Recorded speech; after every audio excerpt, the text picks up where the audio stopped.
Fala galera! E na aula de hoje nós vamos estudar dois movimentos, certo? Que são movimentos verticais. Então, vou estar me movendo para cima ou para baixo. Todos esses movimentos a gente vai estar aqui na Terra ou em algum planeta. Então, nós vamos estar a ação do campo gravitacional, ok? Pessoal, antes da gente começar a aula, já vou te pedir aí, se inscreve no canal, clica aqui embaixo no botão vermelho, clica no sininho para tu receber notificações cada vez que a gente postar uma aula nova e dá um gostei já aí para fortalecer o SOR. Pessoal, vamos começar com um movimento muito famoso, que é o movimento de queda livre. E eu já quero começar salientando o seguinte contigo. Algumas coisas que eu falar aqui podem soar estranhas para ti. Tu pode olhar e falar o seguinte: não, Sor, mas não é assim que acontece, eu faço isso e não é bem assim. Calma que nós vamos explicar tudo direitinho, ok? Mas vamos lá, pessoal. Primeiramente, eu vou começar aí te dando quais são as características do movimento de queda livre. Então, vamos lá. Para um movimento ser considerado queda livre, o corpo deve partir do repouso. O corpo deve começar parado. Em outras palavras, a velocidade inicial é nula. Então, eu só pego e largo o corpo. Eu não imprimo uma velocidade inicial nele. Maravilha? Outra característica do movimento de queda livre. Este movimento despreza a resistência do ar.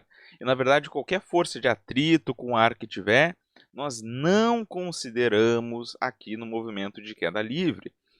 É por isso que, rigorosamente, esse movimento ele não vai ocorrer assim no nosso dia a dia.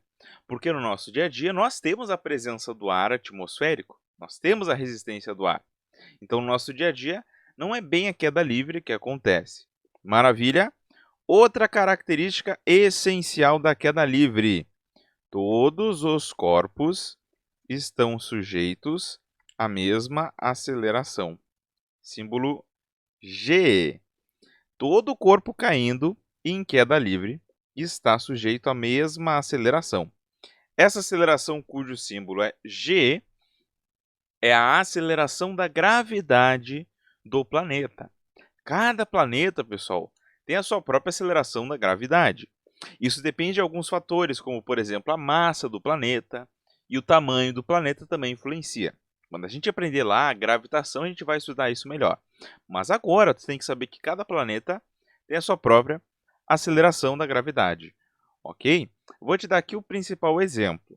Na Terra, a aceleração da gravidade vale aí aproximadamente 10 metros por segundo ao quadrado. Esse é um valor aproximado, tá? Rigorosamente é 9,8. Mas a maioria das questões, para facilitar aí as tuas contas, a gente acaba arredondando para 10. E o que significa a Terra ter uma aceleração da gravidade de 10 metros por segundo ao quadrado? Significa o seguinte: tudo que está em queda livre aqui na Terra, a cada segundo, a sua velocidade aumenta em 10 metros por segundo. Então, vamos fazer um desenho aqui. Ó. Vou botar uma bolinha que está em queda livre. Ó. Essa bolinha aqui. Então, vamos supor que passou 1 segundo de queda. Qual vai ser a velocidade de queda dessa bolinha? 10 metros por segundo. No próximo segundo de queda, qual vai ser a velocidade da bolinha? 20 metros por segundo e por aí vai até, obviamente, ela encostar no chão. É importante salientar aqui, hein, pessoal? Todo corpo em queda livre vai descrever este movimento aqui. Todos terão a mesma aceleração, que é a aceleração da gravidade. E aí que vem a parte mais doida deste movimento de queda livre. Se eu pegar aqui dois corpos de massas diferentes, por exemplo, uma pedra e uma folha de papel. Isso mesmo, uma pedra e uma folha de papel. E numa folha de papel, ó, que não está amassada. E eu coloco os dois a partir da mesma altura Em queda livre, sabe o que acontece com ambos? Os dois atingirão o solo exatamente ao mesmo tempo. Esse é o momento que tu fala, pô, Sor, peraí. Não é isso que acontece. Se eu jogar uma pedra e um papel, a pedra cai primeiro, cai mais rápido. Meu amiguinho, minha amiguinha, isso é por causa da resistência do ar. Mas, como na queda livre nós desprezamos a resistência do ar, uma pedra e um papel, mesmo tendo massas diferentes, áreas diferentes, formatos diferentes, cairão juntos. Tem um experimento, eu não vou colocar aqui no vídeo, senão o YouTube pode me dar strike, tá? Mas eu vou colocar aqui na descrição do vídeo um experimento que foi feito na Lua. Os astronautas da missão Apollo, quando foram para a Lua, eles fizeram um experimento parecido com esse aqui, só que eles fizeram com um martelo e com uma pena. O astronauta foi lá, com o martelo e com uma pena, e largou os dois lá na Lua a partir da mesma altura. Sabe o que aconteceu?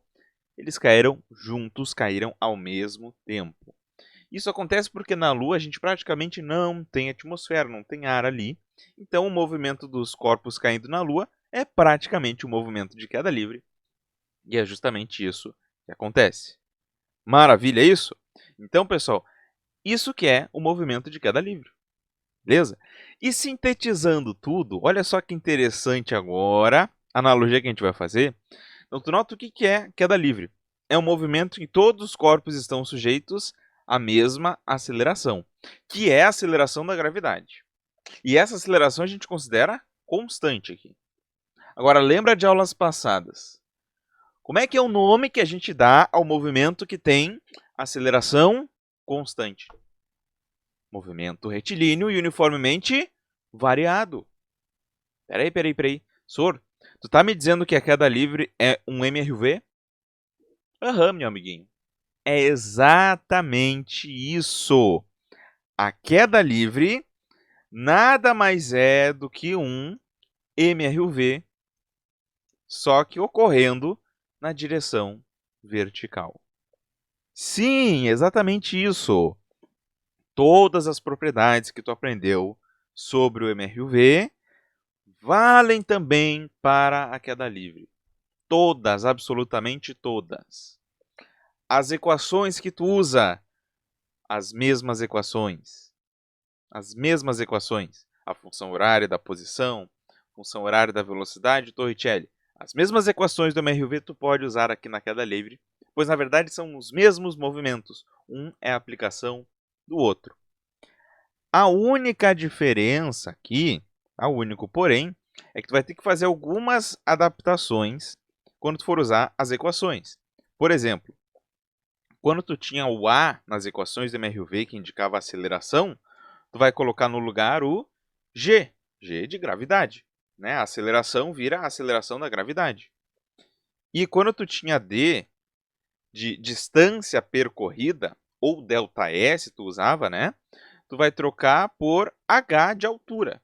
É só uma questão de simbologia diferente. Mas colocando essas adaptações aqui, são as mesmas equações. Então vamos lembrar quais eram as equações do MRV e a gente vai colocar elas adaptadas agora para a queda livre. Vamos lá, vem com o Sor aqui. Então a primeira equação que a gente vai ver é a função horária da velocidade. Lembra como é que era ela? V igual a V0 mais AT. Olha como é que ela vai ficar agora. V é igual a V0 mais G de gravidade vezes T. E agora eu sei exatamente qual é a velocidade que eu vou ter a cada instante de queda. V igual a V0 mais GT. Percebe que é a mesma equação do MRV. Mesma equação. Inclusive aqui, para achar a velocidade a cada instante de queda, tu nota que até tu nem precisa usar essa expressão aqui. Tu pode só pensar que a cada segundo a velocidade vai aumentando de 10 em 10 e tu acha a velocidade em qualquer instante de tempo. Vamos lá. A próxima equação, que é a função horária da posição. Lembra? S igual a S0 mais V0t mais AT quadrado sobre 2. ou d de distância igual a v0t mais at² sobre 2, tu pode escrever ela assim: h de altura é igual a v0t mais gt² sobre 2. Perfeito! A mesma equação, só colocando essa adaptação de trocar a por g e d de distância por h. E a última equação, lembra qual que é? A equação de Torricelli? Velocidade final ao quadrado igual a velocidade inicial ao quadrado, mais 2 vezes a aceleração vezes a distância. Olha como é que ela fica aqui. Velocidade final ao quadrado é igual a velocidade inicial ao quadrado, mais 2 vezes a gravidade, porque é aceleração, vezes a altura da queda.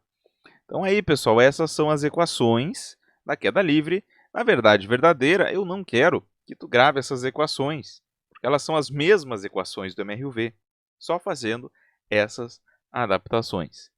Maravilha! Então tá aí, esse é o movimento de queda livre. Agora, na próxima parte, nós vamos ver o lançamento para cima e depois faremos alguns exemplos. Vamos lá, segue com o Sor aí!